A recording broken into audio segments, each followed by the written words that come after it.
Bien-aimés et amis dans le Seigneur, bonjour. Aujourd'hui, jour que Dieu fait, lundi 17 août 2020, c'est un grand privilège pour moi de recevoir le docteur de la parole, Marcel Portos, sur notre chaîne DR Marcel Portos TV. C'est l'opportunité de parler de la grâce que Dieu a accordée à l'homme pour être sauvé. Ce sera aussi l'occasion de percer ce mystère qui divise tant d'hommes et de communautés chrétiennes à accepter que la grâce est un don gratuit de Dieu et qu'il y a une manière de la saisir et de se l'approprier. Chers auditeurs et amis dans le Seigneur, et je m'adresse aussi à toutes celles et ceux qui sont non-croyants et qui tendent à accepter que Dieu a tout fait et qu'il a tout prévu pour que l'homme soit sauvé. À vous qui m'écoutez, je vous en souhaite une très bonne réception et à recevoir cet enseignement pour votre édification en vue d'un positionnement à la gloire de notre Seigneur éternel. Ainsi donc, docteur de la parole Marcel Portos, bonjour. Je me tourne vers toi afin de te permettre de nous dire quelques mots juste avant les questions qui relèvent de la grâce de Dieu. Bonjour bien-aimés.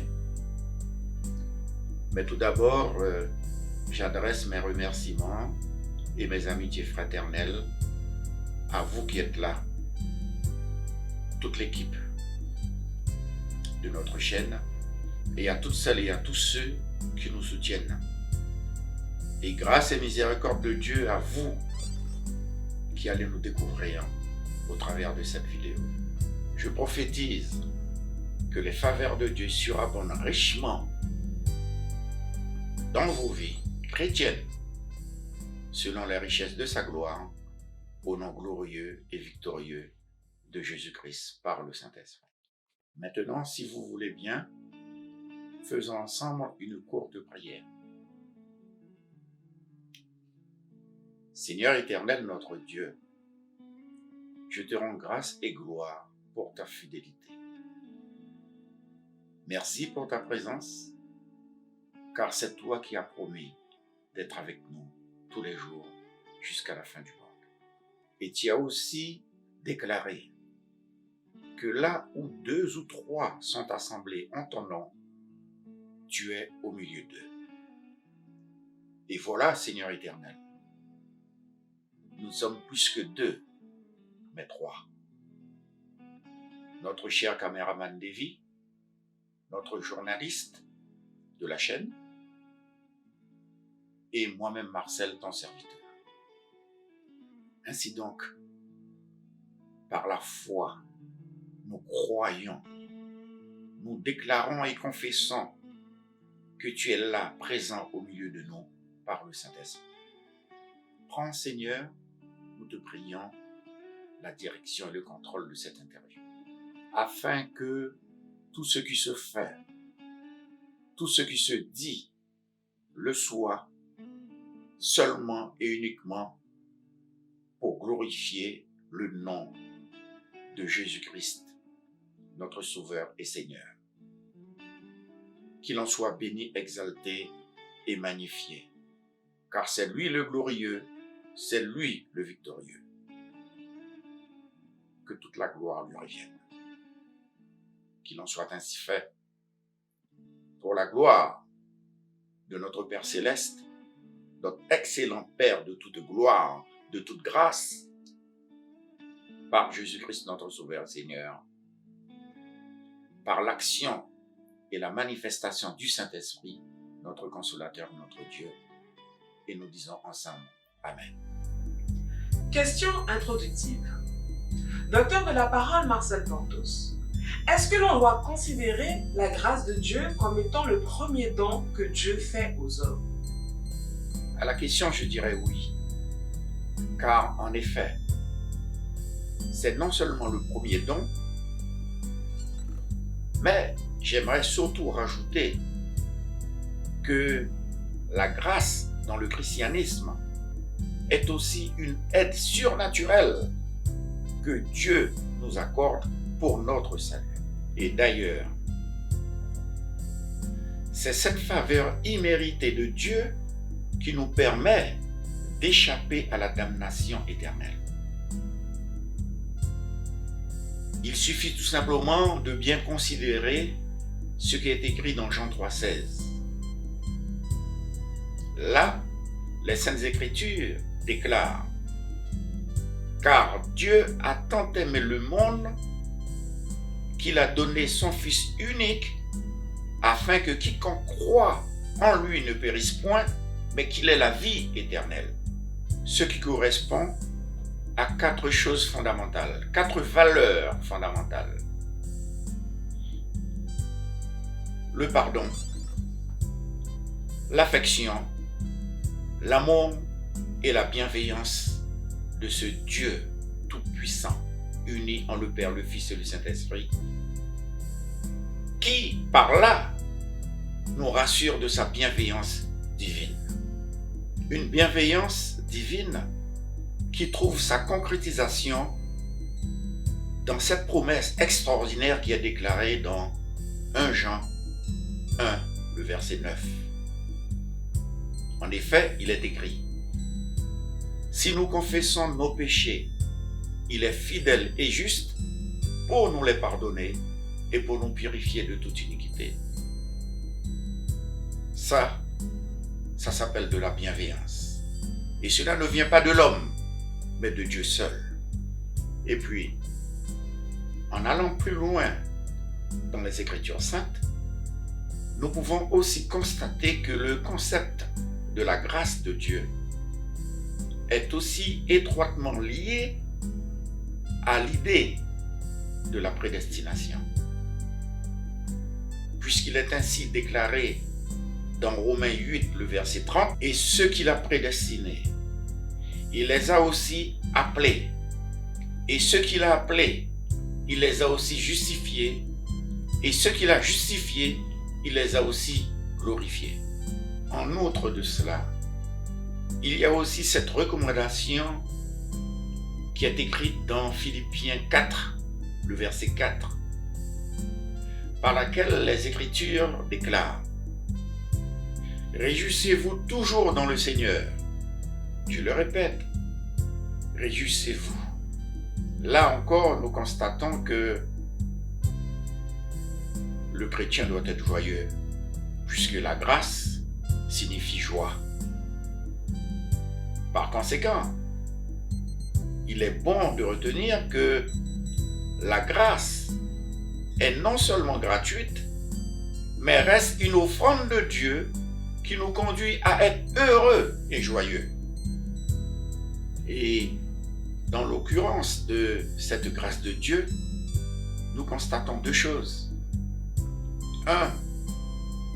Dieu ne cesse de donner aux hommes. 2. Que la vie même est un don de Dieu. Et puisque grâce est égale à joie, cela nous permet de bien considérer la grâce comme étant un cadeau de Dieu. Et ainsi donc, lorsque nous allons parler de la grâce de Dieu, nous allons considérer que nous avons reçu un cadeau de Dieu qui n'est autre que Dieu lui-même. Et c'est cela qui fait toute la différence. Et cela se confirme par 2 vérités. 1. C'est Dieu qui se donne parce que sa nature même est de donner. 2. La grâce, c'est Dieu qui se donne dans nos vies. Et ces 2 vérités nous demandent que c'est Dieu lui-même qui choisit de faire de l'homme sa maison gratuitement et sans aucune condition. Donc pour récapituler, nous constatons 1. Que la grâce de Dieu est le don que Dieu nous fait, qui est lui-même, et 2. Que ce don que nous recevons de Dieu se renouvelle par grâce chaque jour que Dieu fait. D'où cette vérité déclarée dans Lamentation, le chapitre 3, les versets 22-23 qui déclare, et il est bon de le rappeler, les bontés de l'Éternel ne sont pas épuisées, ses compassions ne sont pas à leur terme. Elles se renouvellent chaque matin. Et ainsi, le chrétien authentique pourra dire, ô Seigneur éternel, que ta fidélité est grande. Et voilà pourquoi l'homme intelligent va d'abord, premièrement, rendre grâce à Dieu, et deuxièmement, se garder pour demeurer en état de grâce devant Dieu. Serviteur de l'Éternel, est-ce que cela veut dire que Dieu choisit des gens à qui il va faire des cadeaux? À cette question, je dirais non. Je dirais non, pas pour contredire, mais simplement pour mettre l'accent sur la vérité de Dieu. Non, parce que tout simplement, la grâce de Dieu, le don de Dieu est le même pour nous tous. Mais ceux qui le plus souvent manifestent le besoin de rechercher la présence de Dieu, la face de Dieu, sont parfois les plus petits, c'est-à-dire celles et ceux qui ont une existence difficile, donc les plus fragiles, celles et ceux qui souffrent le plus, qui mènent un rude combat pour exister dans la société. Mais le plus important,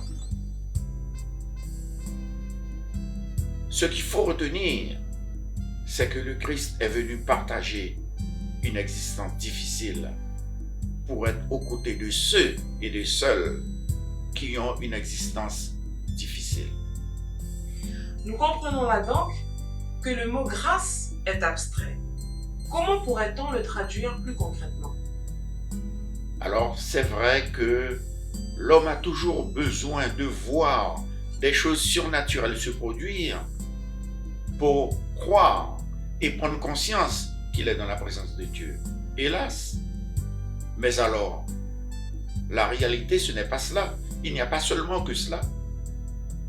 Voyez-vous, la satisfaction d'une belle journée de travail est une grâce de Dieu.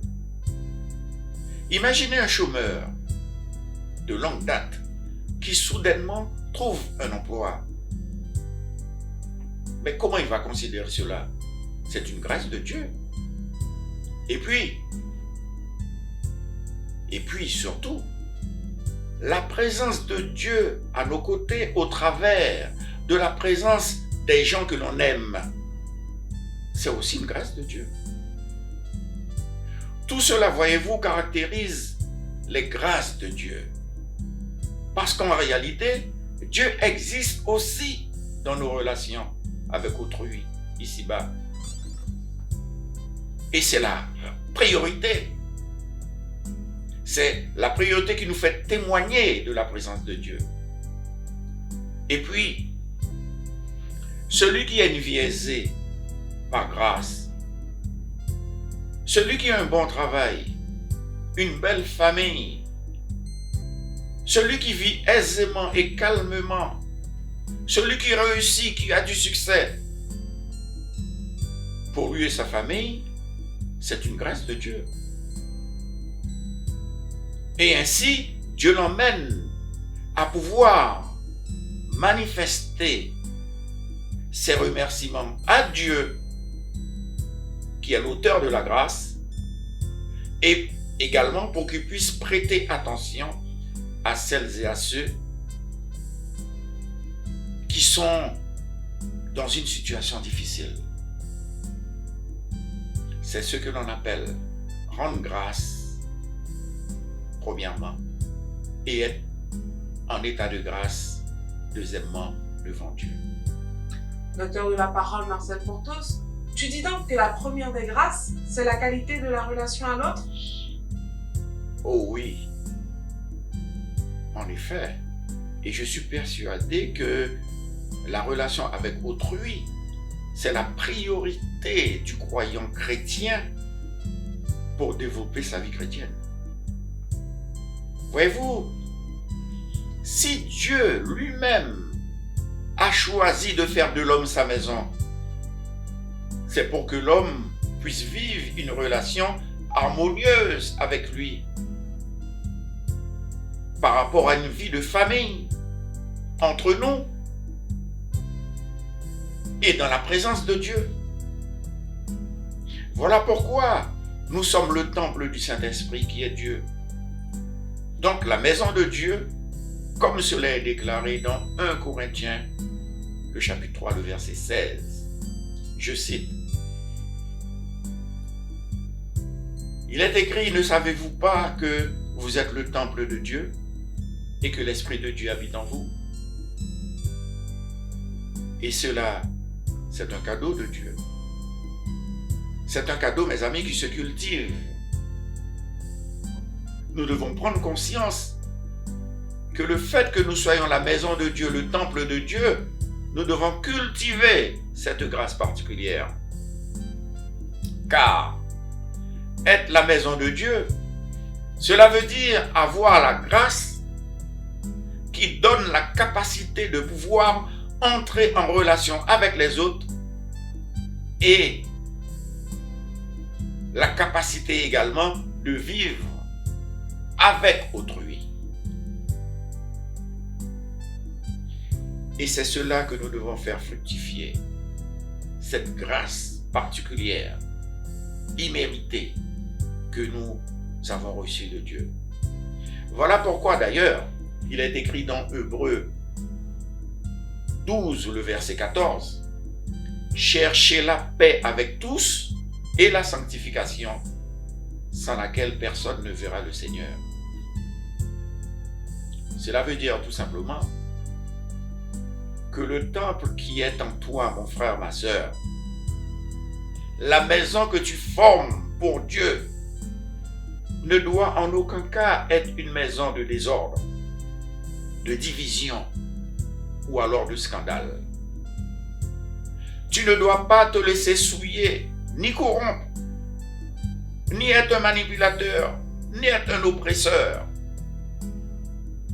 La maison que tu offres à Dieu doit associer la grâce et la liberté. Pourquoi? Parce que tout simplement, plus nous sommes dans la présence de Dieu, plus nous sommes libres. Plus nous permettons aux autres d'exercer leur liberté, plus nous serons en état de grâce devant Dieu. Et ainsi donc, le fait que nous soyons en état de grâce devant Dieu, nous serons nous-mêmes par rapport à cette nouvelle identité que nous avons reçue en Christ Jésus. Cela veut dire tout simplement, c'est cette nouvelle identité en Jésus-Christ, en Christ Jésus, qui nous permet d'être des hommes et des femmes appartenant à la filiale de Dieu et qui demeurent dans la parole de Dieu afin que la parole de Dieu demeure en eux. À l'exemple tout simplement de Jean 15,7, qui est un verset extraordinaire, d'ailleurs qui fait office de loi universelle. Ce verset déclare, « Si vous demeurez en moi et que mes paroles demeurent en vous, demandez ce que vous voudrez et cela vous sera accordé. » Ce n'est pas extraordinaire cela? Car en vérité, l'Éternel est un Dieu fidèle, juste et miséricordieux. Et c'est lui, parce que nous demeurons dans la parole de Dieu, qui va accomplir cette promesse extraordinaire qui est écrite dans Romains 8, le verset 28. Cette promesse nous rappelle, s'adresse à nous. Cette promesse déclare, « Nous savons du reste que toute chose concourt au bien de ceux qui aiment Dieu, de ceux qui sont appelés selon son dessein. » Mes amis dans le Seigneur, retenons bien. Par contre, il faut bien retenir que cette faveur ne s'obtient pas tout simplement comme ça. Non, non, non, non, non, non, non. Mais en vérité, c'est la liberté que tu as reçue de Dieu et la liberté que tu offres aux autres, à autrui, qui te permettra d'obtenir cette grâce.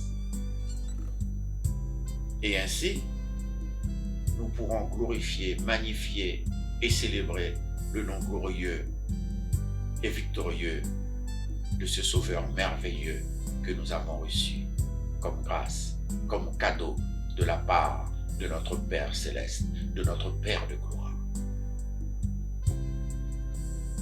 Pourrais-tu, docteur de la parole, Marcel Portos, nous illustrer cette démonstration avec un exemple tiré de la Bible?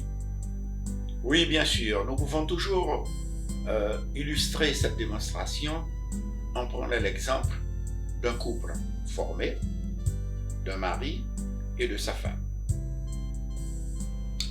Et je vais m'adresser à celle qui est la plus faible dans le couple, la femme. Et je dirais, femme, sache que plus que tu vas aimer ton mari, plus ta relation avec lui sera simple et heureuse. Et ainsi, plus que tu deviendras et tu seras toi-même. Et c'est pareil pour l'homme. Car en vérité, plus on est soi-même, plus on est présent aux côtés des autres. Et plus qu'on sera présent aux côtés des autres, plus on sera capable d'avoir une maison ouverte, hospitalière, rejetant les animosités, l'amertume, l'injustice, la haine et les violences de toutes sortes. Et c'est ainsi, mes bien-aimés, que nous serons nous-mêmes. Ça veut dire capables de pouvoir servir dans l'œuvre de Dieu et capables de pouvoir aider, soutenir celles et ceux qui ont une existence plus difficile que la nôtre. C'est cela, voyez-vous, servir Dieu et servir son prochain. Et là, Dieu est présent? Je suis rassuré et je suis sûr que oui. On nous dit beaucoup que nous sommes sauvés par grâce. Le mot grâce fait-il référence à l'état de notre cœur? À la question, je ne peux que répondre oui, car en vérité, Dieu nous sauve gratuitement. Il n'attend pas de nous des mérites ou alors des efforts. Voyez-vous, la morale chrétienne est une question de disposition de cœur. Un croyant chrétien, donc un chrétien authentique, doit avoir une bonne disposition de cœur devant Dieu. Et une bonne disposition de cœur veut dire avoir un cœur aimant, un cœur repentant et un cœur de pardon. Par conséquent, les bonnes actions, voyez-vous, que nous pouvons faire, les bonnes actions que nous pouvons consentir, ne sont pas du tout des dispositions préalables à la bonté de Dieu, mais plutôt un remerciement de notre participation à la vie de Dieu. Et ce qu'il nous faut bien retenir, c'est parce que nous sommes sauvés que nous faisons de bonnes actions. C'est parce que nous sommes sauvés que nous avons envie de remercier Dieu. N'est-il pas écrit que nous sommes là pour pratiquer les bonnes œuvres que Dieu a préparées d'avance pour nous, ici-bas? Alors donc, pourquoi y a-t-il toujours eu de grands débats autour du salut? Par les œuvres ou par la grâce? Des débats, il y en a toujours eu. Et il y en aura encore et encore.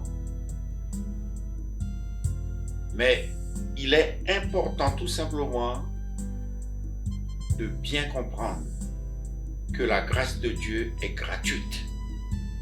Donc, grâce et gratuité de la part de Dieu, cela va dans le même sens.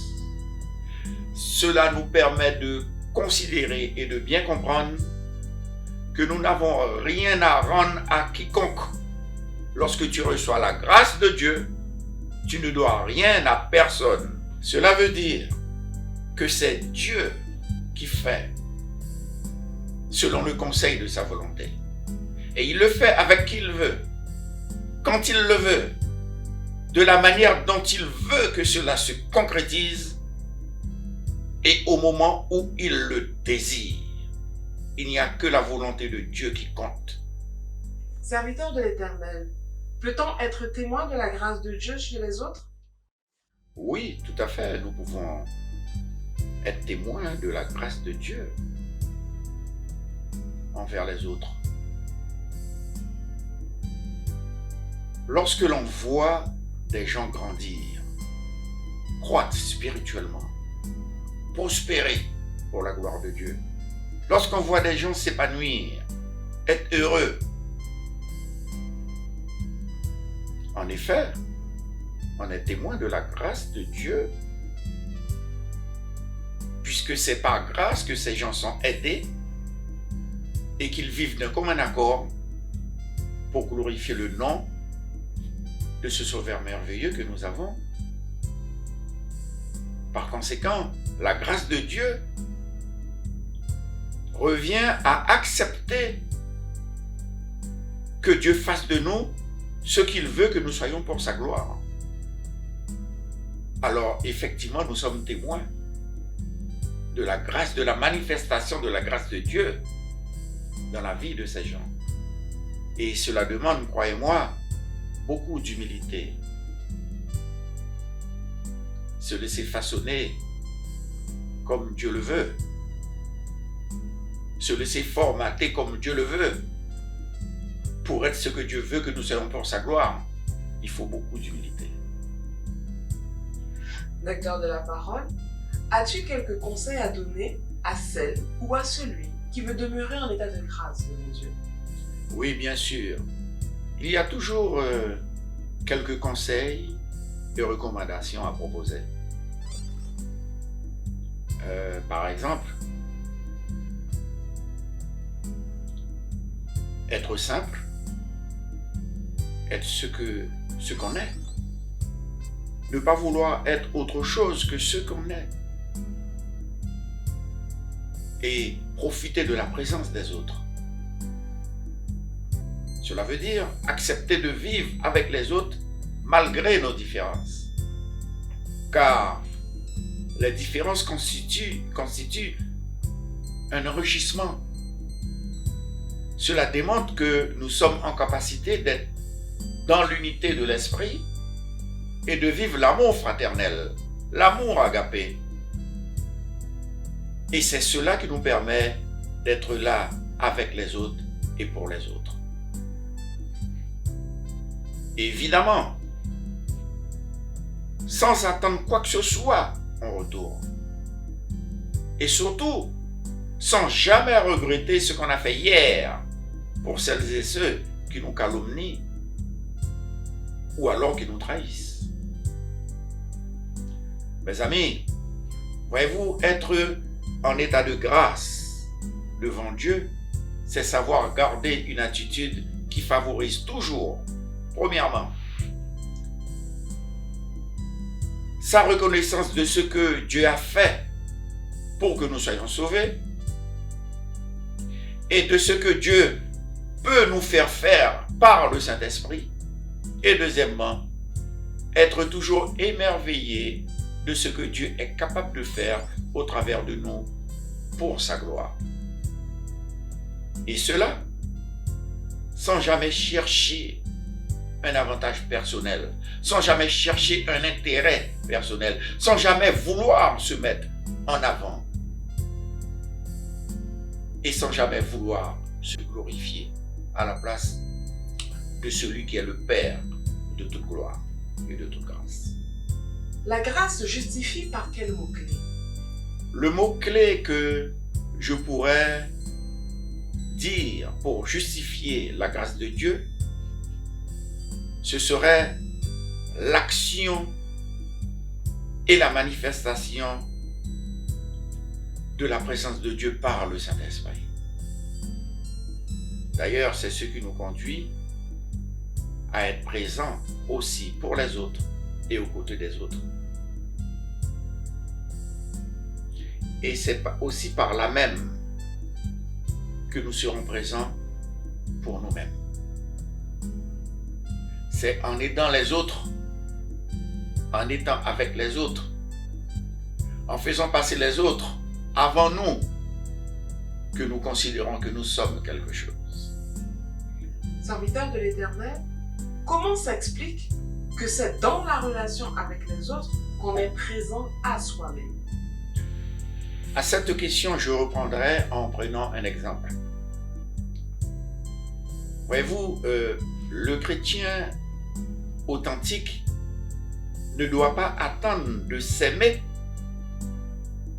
lui-même pour aimer les autres.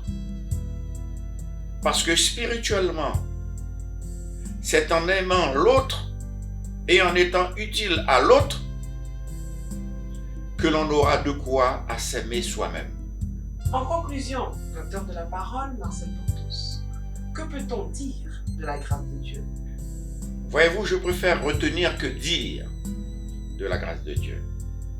Car en effet, c'est la grâce de Dieu qui nous conduit à la vérité. Et c'est la pratique de la justice et l'amour de la miséricorde qui nous conduit à la paix. Et il est aussi bon de retenir que la grâce et la loi sont inconciliables. Et en tant que créature de Dieu, tout homme est responsable de vivre selon la volonté de Dieu, son Créateur. Car tous ont manqué à leur engagement.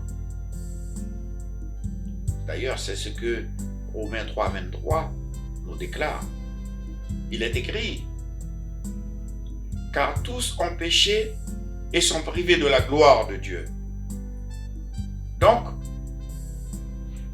et en raison de cet acte de désobéissance qui revient à l'homme, l'homme est coupable devant Dieu.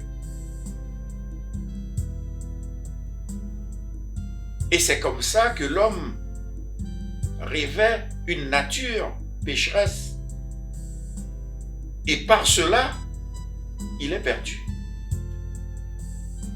Et c'est à cause de cela que tous les hommes devraient subir le jugement éternel, qui est le juste châtiment de Dieu sur le péché. Mais, grâce soit rendue à l'Éternel Dieu, mes chers amis dans le Seigneur, Dieu n'est pas seulement lumière, mais il est aussi miséricordieux, il est compatissant et il est amour. Et c'est dans son amour pour l'homme qu'il s'est penché sur ces créatures perdues et qu'il a envoyé son Fils unique, son Fils bien-aimé sur la terre afin de la sauver. Mes amis, il est bon aussi de retenir ceci. Un moment, nous étions des pécheurs perdus. Par grâce, selon l'amour de Dieu et sa grande miséricorde, nous avons été repêchés. Donc nous avions besoin du salut. Et à un moment donné, nous avons été coupables. Nous avions besoin de la justification par le sang sacré précieux divin de Jésus. Et nous avons reçu l'un comme l'autre par simplement la grâce de Dieu. Dans Éphésiens 2, le verset 8, il est écrit « Vous êtes sauvés par la grâce, par le moyen de la foi. Et dans Romains 3, 24, il est dit dans la parole de Dieu, et ils sont justifiés gratuitement par sa grâce, par le moyen de la rédemption qui est en Jésus-Christ. Voyez-vous, un homme est justifié quand Dieu le considère juste, parce que tout simplement, il croit en Jésus-Christ. Il croit que Jésus-Christ est le Fils unique de Dieu et que Jésus-Christ est celui qui a porté le châtiment qu'il méritait. Mais hélas, pour celui qui rejette le Fils de Dieu, celui-là sera reconnu accusé et reconnu coupable. Et la personne, ni aucun saint, il peut prier tous les saints. Il peut faire appel à toutes sortes de créatures. Aucun homme, aucun saint, aucune créature ne peut plus rien avancer pour sa justification. Par conséquent, il est bon de retenir que seule la grâce de Dieu peut nous libérer. La grâce de Dieu est donc une faveur imméritée de Dieu. Nous devons nous en souvenir. Et aussi retenir que là où autrefois le péché a régné en entraînant la mort éternelle, règne maintenant la grâce par la justice pour la vie éternelle par Jésus-Christ notre Sauveur Seigneur. Et cela, c'est une grâce de Dieu. D'ailleurs, Romains 5, 21 déclare: afin que, comme le péché a régné par la mort, ainsi la grâce régna par la justice pour la vie éternelle par Jésus-Christ notre Sauveur. C'est pourquoi, mes amis dans le Seigneur, notre relation avec Dieu doit être fondée sur sa grâce, sur Jésus-Christ de Nazareth, sur Jésus-Christ le juste. Mes amis, puissions-nous demeurer sous la grâce et dans la grâce de Dieu. Je ne dis pas que nous devons rejeter la loi, mais nous devons nous rappeler d'une chose. Si nous pouvions demeurer dans la loi, la grâce ne serait pas venue. Puissions-nous donc demeurer sous la grâce, car c'est la volonté de Dieu, notre Père de gloire. J'aimerais citer Romains 6, le verset 14, qui déclare: car le péché n'aura point de pouvoir sur vous, puisque vous êtes non sous la loi, mais sous la grâce. Béni sois-tu mon frère, béni sois-tu ma sœur, toi qui as décidé d'accepter la grâce comme Sauveur et Seigneur. Ainsi donc, frères et sœurs dans le Seigneur, retenons bien que nous sommes tous également sauvés et bénis par la grâce de Dieu. Que le nom glorieux, victorieux de Jésus-Christ, qui a tout accompli, soit béni, exalté, magnifié et glorifié. Ainsi donc s'achève cette interview. Docteur de la parole Marcel Portos, au nom de toute l'équipe et de toutes celles et ceux qui sauront tirer un bon enseignement de cette interview, nous te remercions dans l'attente d'un prochain rendez-vous que nous vous prions à vous, bien-aimés dans le Seigneur, de ne pas rater. Que la grâce et la paix de Dieu nous conduisent à demeurer dans la grâce et sous la grâce de Dieu. C'est moi qui vous remercie et particulièrement j'aimerais remercier notre cher bien-aimé technicien, Davy, qui fait un travail extraordinaire. Et je me tourne vers toi pour te dire aussi merci pour l'accueil sur le plateau et puis pour le travail que tu fais. Et ces remerciements s'adressent bien sûr à toutes celles et à tous ceux qui vont découvrir cette vidéo. J'aimerais tout simplement, au travers de mes remerciements très chaleureux d'ailleurs, inviter toutes celles et tous ceux qui nous regardent, qui vont nous découvrir et qui vont nous suivre à ensemble nous adonner à ce grand Dieu merveilleux qui est notre Père de gloire, notre excellent Père de toute grâce, qui nous a donné Jésus-Christ, qui est le chemin, la vérité et la vie. La grâce que nous méritons selon le conseil de la volonté de Dieu notre Père, afin que nous ne soyons pas des enfants flottants qui vaguent à tout vent de doctrine, mais des enfants enseignés, édifiés, affermis et inébranlables, pour que nous puissions toujours prendre position pour la vérité. Car la vérité, mes amis, je parle de la vérité. La vérité est Dieu.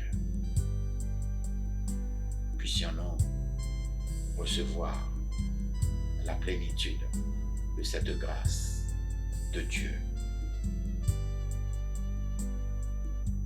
pour que nous puissions croître et être prospères pour la gloire de Dieu.